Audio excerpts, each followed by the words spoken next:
मुझे पहचाना नहीं? याद करो, मैं अनुष्का। अनुष्का? कौन अनुष्का?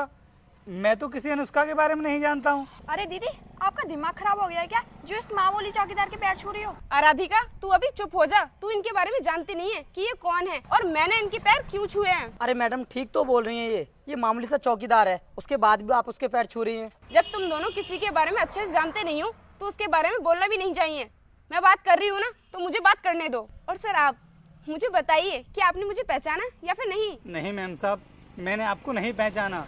पता नहीं आप कौन हो। सर, मैं आपकी स्टूडेंट अनुष्का हूँ, जिसे आपने 9th क्लास में पढ़ाया था। अच्छा, तुम वो अनुष्का हो?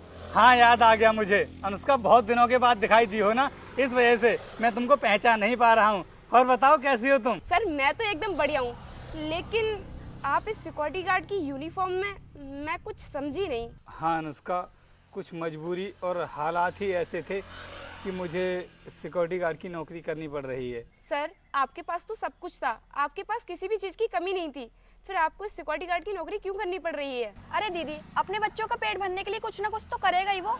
जब मैंने तुझसे बोल दिया कि चुप हो जा, तो तेरे एक बार में समझ में नहीं आ रहा है? मैडम, आप इतनी बड़ी अधिकारी हो, पूरी तहसील की मालिक हो, और उसके बाद भी आप इस मामूली से सिक्योरिटी गार्ड के पैर छू रही हो। आपको शोभा नहीं देता? आज चाहे मैं कितनी भी बड़ी अधिकारी क्यों न बन गई हूँ, लेकिन मैं सर को नहीं भूल सकती, क्योंकि मैं आज जो कुछ भी हूँ वो सर की वजह से ही हूँ। मैडम, इस मामूली से सिक्योरिटी गार्ड ने आपके लिए ऐसा क्या कर दिया जो आप इसकी इतनी तारीफ किए जा रही हो? तुम सुनना चाहते हो ना कि सर ने मेरे लिए क्या किया है? तो सुनो फिर। जिस टाइम पर मैं सर के पास ट्यूशन पढ़ने के लिए जाया करती थी, उसी टाइम पर मेरे पिताजी का देहांत हो गया और हमारे घर के ऐसे हालात हो गए कि मैं सर की ट्यूशन की फीस भी नहीं भर पा रही थी। और उसके बाद मैंने अपनी परेशानी के बारे में सर को बताया।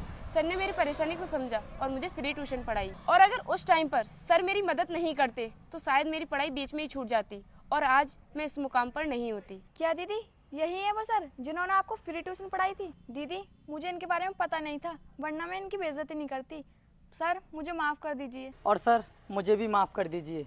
मुझे भी मालूम नहीं था कि आप इतने अच्छे इंसान हैं और मैडम के बुरे वक्त में आपने इनको फ्री ट्यूशन पढ़ाई थी। इसीलिए तो मैं तुम लोगों से बोल रही थी कि जब तक किसी के बारे में जान ना लो, तब तक उसके बारे में उल्टा सीधा नहीं बोलना चाहिए।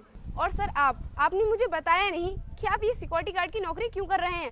आपका तो अच्छा खासा कोचिंग सेंटर चल रहा था ना? हाँ अनुष्का, तुम बिल्कुल सही बोल रही हो। बहुत अच्छा खासा कोचिंग सेंटर चल रहा था मेरा, लेकिन अचानक से पता नहीं मेरी वाइफ को ऐसी कौन सी बीमारी हो गई जिसकी वजह से उसकी अचानक तबीयत खराब हो गई। फिर मुझे ना उसको ले जा करके हॉस्पिटल में एडमिट करना पड़ा।